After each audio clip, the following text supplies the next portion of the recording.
Numérologie avec Béran Samon. On va retrouver Charlène pour la deuxième partie concernant l'enthousiasme. Tout à fait. Être souriant. Être souriant, être enthousiasme durant cette année, durant tous les mois à venir et surtout garder ce cap de positivité, d'enthousiasme. Donc nous étions au quatrième point où on parlait du sourire, du rire, qui étaient des gestes effectivement à adopter pour pouvoir agir avec enthousiasme. Et également, nous passons au cinquième point, passer à l'action. Donc, l'enthousiasme naît dans l'action. Quand vous n'avez rien à faire, vous vous sentez peut-être fatigué, las, vous n'avez pas envie de bouger, il suffit juste que vos amis vous appellent et vous disent, ben, on va manger au restaurant ou encore on va faire un peu de sport. Effectivement, là, vous êtes reguingué, vous êtes requinqué plutôt de nouveau plein d'énergie. Et c'est important effectivement de rester dans l'action de façon à ce que votre enthousiasme puisse augmenter tout naturellement. Le sixième point, innover. Innover, innover, innover. Innover veut dire quoi? Innover veut dire faire des choses qui sont nouvelles. Avoir envie de passer à l'action, c'est sûr, mais avec une touche de nouveauté. Si vous n'avez pas été, vous n'êtes pas du tout sportif, c'est le moment effectivement de pouvoir passer à l'action et vous verrez que vous serez rempli d'énergie. Donc il faut sortir de sa zone de confort. Il faut également il faut se donner de nouveaux challenges pour pouvoir acquérir de nouvelles expériences. Et vous verrez que vous allez générer beaucoup d'enthousiasme. Donc, en septième point, vivre le moment présent. Ça peut paraître contradictoire, mais c'est important effectivement de vivre le moment présent parce que quand vous vivez le moment présent, vous pouvez générer de moments formidables avec vos amis, vos proches, ceux qui vous apprécient, ceux qui vous aiment. Donc, il est important effectivement de profiter de ces moments avec ceux qui vous entourent. Et si vous, effectivement, vous n'avez pas de personnes qui vous entourent, hein, vous êtes seul, ça arrive que nous puissions avoir des personnes qui sont seules, qui n'ont pas forcément d'amis. C'est le moment, effectivement, d'apprécier votre environnement, d'apprécier un coucher de soleil, par exemple, d'apprécier la nature, d'apprécier la mer, d'apprécier la rivière, si vous en avez autour de vous, d'apprécier également la montagne, si vous avez la montagne, d'apprécier peut-être un papillon ou encore un autre animal que vous avez en admiration, d'être à l'écoute de sa personne. Tout ceci vous permet de vous reconnecter et de vous générer des moments d'enthousiasme. En huitième point, être reconnaissant. Quand vous exprimez, alors être reconnaissant, c'est quoi? Être reconnaissant, c'est exprimer de la gratitude pour tout ce que l'on a. C'est vraiment être plus enthousiaste par rapport à propos de ce qu'on fait. Quand vous sachez être reconnaissant déjà par rapport à vous-même, par rapport aux autres, il est important effectivement, non seulement ça génère de l'enthousiasme, mais ça vous donne un regain d'énergie. Ça vous donne une tendance également à oublier des situations qui sont désagréables, des situations qui peuvent générer parfois de la tristesse. Donc, il est important effectivement de vous valoriser. Il y a des personnes qui sont là, qui nous écoutent, qui même sont même connectées via les réseaux sociaux avec nous ce matin, qui vous avez tendance à vous minimiser, à avoir un complexe d'infériorité, à dire que vous n'êtes pas capable à ne pas être reconnaissant par rapport à ce que vous êtes et ce que vous faites. Alors que vous êtes rempli de talents, vous êtes rempli de qualités, de dons, vous êtes peut-être pas champion d'athlétisme ou champion de boxe, mais vous avez une qualité, vous avez un talent, car tout individu a un talent, a une qualité, a même des qualités, des talents. Donc, il est important effectivement que nous puissions vraiment être reconnaissants envers nous-mêmes, mais envers effectivement les personnes qui nous entourent. Donc, en neuvième point, augmenter son énergie. Augmenter son énergie. Donc, être enthousiaste demande effectivement d'avoir suffisamment d'énergie. Donc, pour assurer un bon niveau d'énergie, il faut prendre soin de sa santé. Je répète encore une fois, pour assurer un bon niveau d'énergie, il faut prendre soin de sa santé. Et ça, c'est important et des fois, on a tendance à le négliger, de prendre soin de soi. de prendre soin de sa santé, c'est indispensable. Pour avoir un équilibre en tant qu'homme, en tant qu'individu, en tant que femme, il est important effectivement de prendre soin de sa personne, prendre soin de son corps, prendre soin effectivement de son âme, de son esprit, tout ça aussi également rentre dedans, mais également de sa santé, c'est indispensable. Ça veut dire quoi, prendre soin de sa santé? Alors, pour ceux qui n'ont pas pu suivre les émissions des semaines précédentes, on avait plusieurs points, hein. Donc il faudrait vous abonner à la chaîne et effectivement à la radio Climax pour pouvoir suivre, pour pouvoir voir la rediffusion des émissions qu'on a vues les semaines dernières. On a traité beaucoup de points, hein, pour prendre soin de sa santé, avoir du tonus. Mais je donnerai quelques grandes lignes pour ceux qui ont raté ce rendez-vous. Donc prendre soin de sa santé, c'est dormir suffisamment, ça c'est important. Manger équilibré. Donc, pas d'excès de gras, pas d'excès de sucre, donc de manger équilibré. Faire de l'exercice physique. Boire de l'eau, hein. Boire de l'eau, pas un verre d'eau par jour, mais au moins 1,5 litre d'eau par jour, minimum. Hein. Méditer, c'est important également. Donc, ce sont des éléments qui génèrent de l'enthousiasme. Toutefois que vous avez tous ces éléments pour pouvoir avoir une bonne santé, vous êtes rempli d'énergie et forcément, vous pouvez être que rempli de joie et d'enthousiasme.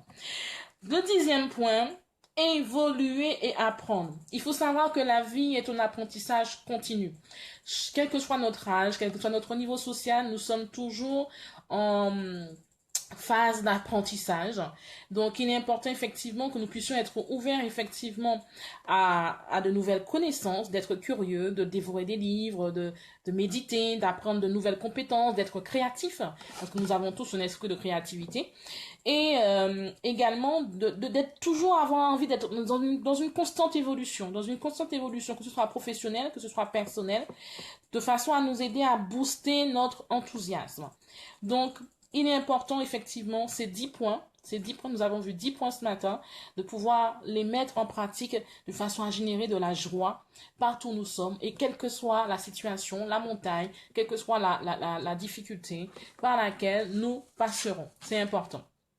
Donc, garder notre enthousiasme, effectivement, parce que il va arriver des fois que nous puissions être face à des situations où on n'a pas envie d'être enthousiaste du tout, où on a plein de difficultés, on peut avoir une baisse de régime, et c'est là où tout vient, où il faut effectivement recharger ses batteries. Alors, comment recharger ses batteries? Donc, ces batteries, il faut les recharger en se demandant, mais en se remémorant les ambitions qu'on s'était données comme au préalable, les objectifs qu'on s'était donnés au départ. Vous demandez également qu'est-ce qui vous a poussé à vous lancer. Si vous avez effectivement créé une entreprise et que vous avez l'entreprise a du mal à décoller, que vous n'avez pas le chiffre d'affaires que vous aurez aimé avoir, vous êtes donné un chiffre d'affaires d'un certain nombre de chiffres et puis finalement vous êtes très loin par rapport à ce chiffre d'affaires, c'est de pouvoir effectivement vous demander qu'est-ce qui vous a poussé à vous lancer, vous demandez également à quoi le projet va aboutir. Donc c'est toutes ces questions qu'il faut se remémorer de façon à rebooster son énergie. Donc il faut également se remotiver, hein, c'est important, se remotiver, s'il faut remettre un plan d'action ou revoir son plan d'action, c'est également important. Donc tous ces éléments vous permettront de passer outre vos peurs, vous permettront de passer outre la situation par laquelle vous êtes en train de traverser. Donc il faut rester, malgré tout cela, rester fixé sur ses objectifs, bien sûr, de façon à garder son enthousiasme, qui est, je dirais même, un art de vivre. C'est un art de vivre, c'est un style de vie. Et vous verrez qu'à partir de ce moment-là, même si effectivement, il y a des choses qui ne vont pas, il y a des situations qui ne vont pas comme vous le voulez, mais quand vous restez dans cette phase, tout vous réussira. Tout vous réussira. Donc, n'oublions pas, l'enthousiasme est une manière d'être avec les autres. Je dirais même c'est une évidence, hein, c'est une manière d'être avec les autres. Ça vous donne envie d'avancer, de réussir, de vous dépasser, de dépasser les obstacles. Et ça vous donne la joie d'entreprendre, la joie de construire, la joie de conduire. Même quand vous êtes dans une structure, vous rayonnez parce que vous êtes enthousiaste, vous rayonnez dans votre discours, vous rayonnez parce que vous êtes dynamique, vous rayonnez parce que vous êtes une source d'énergie.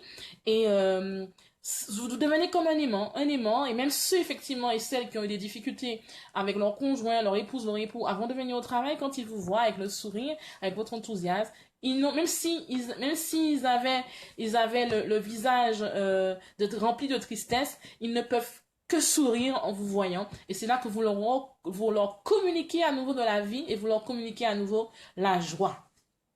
Donc, l'enthousiasme est un élément à avoir de façon indispensable. Et en permanence. Et en permanence. Et en permanence. Et toutes les personnes qui se retrouvent dans ce que je suis en train d'apporter comme conseil pour cette nouvelle saison, ces personnes qui savent qu'elles sont des personnes enthousiastes, elles pourront même le témoigner en disant que c'est des personnes justement qui relativisent, elles ont tendance à relativiser. Quand vous êtes enthousiaste, vous avez tendance à relativiser parce que vous prenez en compte les personnes, les événements, les situations de façon... Vous prenez en compte le contexte. Donc, c'est pas quand vous êtes enthousiaste, vous avez déjà beaucoup de difficultés à vous mettre en colère. Beaucoup de difficultés à vous mettre en colère. Par rapport à une personne qui est apathique, justement, elle ne ressent plus rien, elle ne réagit pas, ou encore elle s'ennuie, elle est maussade. Alors que quelqu'un qui manifeste de l'enthousiasme, c'est une personne qui est non seulement dynamique et qui manifeste sa joie, qui vit vraiment ses émotions et qui est qui est tonique et qui redonne du tonus à toute personne qui la côtoie. Donc même si vous êtes fatigué, las, mais démoralisé, simplement côtoyant cette personne, vous êtes déjà rempli d'énergie, vous êtes déjà rempli de motivation, ça vous donne un nouvel élan pour pouvoir avancer. Un nouvel élan pour pouvoir avancer. Donc vraiment, entourez-vous de personnes. Si vous n'avez pas d'enthousiasme, vous ne savez pas comment acquérir. C'est sûr que j'allais te poser comme question. La personne qui cherche de l'enthousiasme, doit-elle se faire accompagner par une autre personne?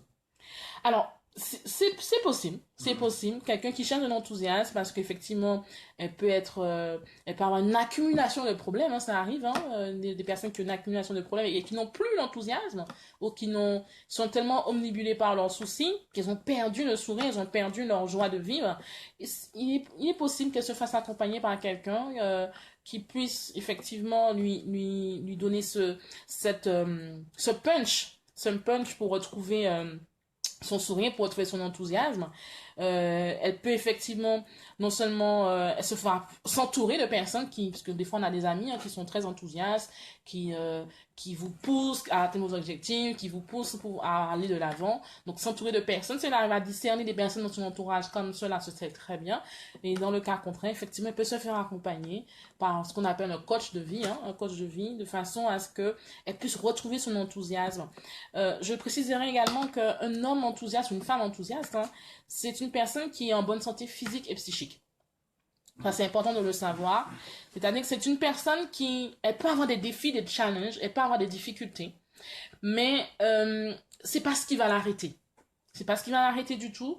Ça va pas arrêter ses limites. Au contraire, c'est quelqu'un qui ne va pas s'attarder à des échecs, non, mais elle va avoir un regard vers l'avant, elle va avoir une vision d'aigle. Je parle souvent de la vision de l'aigle, parce que l'aigle est un animal qu'on connaît, qui a une perception en hauteur, qui a une visibilité très lointaine, et c'est une personne, comme une personne est enthousiaste, elle a tendance à aller vers l'avant avec confiance.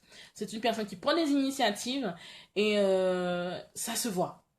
C'est naturel.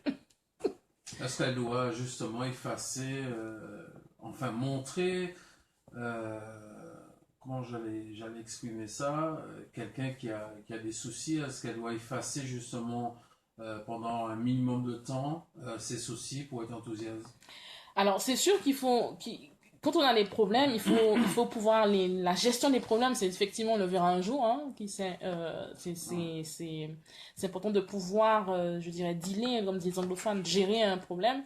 Il est vrai que quand on laisse le problème prendre la place dans notre entendement, dans nos pensées, dans notre état d'esprit, dans notre réflexion, on a du mal effectivement à être enthousiaste, parce qu'effectivement on est tellement fixé sur le problème qu'on on n'arrive pas à exprimer cela.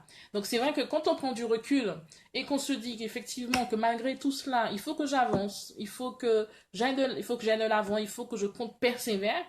On a plus tendance à prendre de la hauteur, hein, je parle souvent de prendre de la hauteur, c'est-à-dire alors pour ceux qui prennent de la hauteur comme l'aigle, certes, mais pour ceux qui peut-être qui ne comprennent pas la connotation, c'est-à-dire vous prenez du recul par rapport à la problématique et et comme vous vous dites, de toute façon, si vous mettez dans votre tête qu'il y a une solution à la problématique, il y a une solution à un problème, et que ce n'est qu'une question de temps, ce n'est que temporaire, effectivement, vous ne pouvez générer que de l'enthousiasme et le manifester.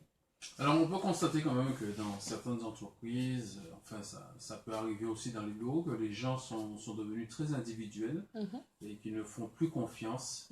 Alors, s'ils ne font plus confiance, ça sera très difficile de trouver des collègues qui sont enthousiastes et qui peuvent vous donner de l'enthousiasme. Alors, il est vrai, effectivement, dans une structure, il faut savoir que ce soit, quel que soit le domaine d'activité, on a toute forme de caractère. On a beaucoup de profils on a beaucoup de profils d'individus, on a beaucoup de profils de caractère. Et il me semble quand même anormal que dans une structure, on n'ait pas au moins une personne avec qui on a quand même une affection. Une affinité. Donc, normalement, dans une structure, mais on peut, effectivement, il y a des personnes qui plaisent à tout le monde, il y en a d'autres qui peuvent ne pas plaire à tout le monde. Mais au moins, dans une structure où on travaille, au moins avec au moins une personne avec qui on s'entend, avec qui on discute, même si on ne parle pas de vie personnelle, on parle dans le cadre professionnel, on a au moins une personne avec qui, effectivement, on aime collaborer, on aime travailler. Donc, si effectivement vous vous retrouvez dans le cas, comme dit Yann, vous êtes isolé dans votre travail, parce que ça peut arriver, hein, que vous vous trouvez dans une situation d'isolement, il est important déjà de faire une remise en question, hein, à savoir est-ce que le problème vient de vous? Est-ce que c'est parce que vous êtes trop submergé par la quantité de travail, la surcharge de travail ou encore la surcharge de problèmes qui se trouvent à la maison? Donc, quand vous avez fait votre mise en question personnelle, regardez effectivement, vous pouvez faire le pas vers les autres, hein, parce qu'il y a des personnes qui sont introverties, qui n'osent pas. Des fois, c'est la timidité aussi. Hein, la timidité. Il y a aussi être lunatique. Il y a des gens lunatiques, il y a des gens bipolaires. Aussi, ça rentre encore dans un autre contexte. On rentre encore dans un autre contexte. Mais effectivement, il y a des personnes qui peuvent effectivement se retrouver isolées, mais ce serait bien, après avoir fait une remise en question sur soi-même, d'aller vers les autres, de pouvoir, de prendre sa timidité à deux mains et d'avoir le courage d'aller vers les autres, parce que, à moins que vous soyez effectivement une chaîne d'entreprise qui travaille seul, et même si vous travaillez seul, vous avez quand même des clients. Quand on est une entreprise, on a quand même des clients de façon on fait une prestation de service. Donc, pour ceux qui effectivement sont dans une structure où il y a plusieurs employés, il est important de ne pas vous retrouver seul. Il est important effectivement d'avoir au moins un équipier ou une équipière ou un collaborateur, une collaboratrice avec qui vous vous entendez. Je dis toujours bien dans le cadre professionnel. Vous n'êtes pas s'entendre bien ne veut pas dire s'entendre raconter sa vie privée. C'est vraiment, vous êtes resté dans le cadre professionnel, vous aimez collaborer avec cette personne et de façon à ne pas vous retrouver dans l'isolement. Parce que être isolé, c'est sûr que moralement, mentalement, c'est pas une bonne perspective. Il est important d'être un homme, une femme épanouie dans le cadre de son travail. Très bien. Charlène, on va conclure. Il nous reste, disons, 3 minutes pour conclure. Alors, c'était les clés du succès. Aujourd'hui, on parlait de l'enthousiasme. Tout à fait. Donc, les clés du succès, on a pris la thématique être enthousiasme durant l'année et comment demeurer dans cette atmosphère, puisque nous retrouvons souvent des situations difficiles, des fois moins, mais il est important de garder le cap de la positivité, le cap de la joie, le cap de l'enthousiasme, de façon justement à ce que nous puissions être des personnes épanouies, certes, mais des personnes également qui puissent transmettre leur joie, leur enthousiasme, même dans le cadre professionnel. Et comme je le disais en début d'émission, nous sommes dans une saison qui est génératrice de stress, hein, pour plusieurs, parce que c'est un nouveau rythme de vie, c'est une une nouvelle saison, certes, mais de nouvelles habitudes, un nouveau planning qui est mis en place. On a les enfants à gérer qui retrouvent l'école. On a certainement la vie familiale, la vie de la maison à gérer également. Donc, on a tout un chamboulement de nos activités et ça peut être générateur de stress. Donc, il est important, malgré tous ces changements, de demeurer dans une atmosphère d'enthousiasme. Pourquoi? Parce que quand vous êtes enthousiaste, vous êtes débordant de vie et cela donne vie et envie. Bien, bien. Elle est bien la rime. Je vais la retenir, celle-là. Ça donne vie et envie. Et envie. Mais oui. Pas mal. Je m'y attendais pas, mais elle est bien placée. Mais oui, parce que quand vous êtes débordant d'enthousiasme, vous transmettez la vie, parce que vous êtes souriant, joyeux et tout, mais ça donne celui qui est en face de vous envie d'être comme vous, envie de rayonner comme vous. Ah, qui me dis-tu? Ça, c'est vrai. En tout cas, c'était les clés du succès aujourd'hui, lundi. C'est avec un grand plaisir d'ailleurs que Charlène nous prodigue ses plus beaux conseils d'ailleurs dans chaque rubrique.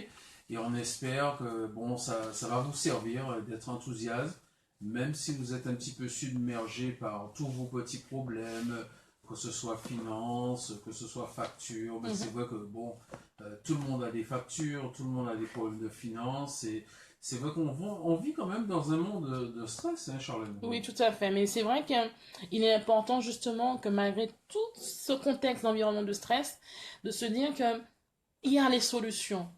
Et il faut frapper aux bonnes portes pour pouvoir avoir ces solutions. Et un jour, qui sait, on verra justement tout ce qui concerne les revenus, puisqu'il y a bientôt des impôts qui arrivent. Ouais. Donc, on verra les finances, la gestion du budget, la gestion des finances, comment avoir d'autres sources de revenus.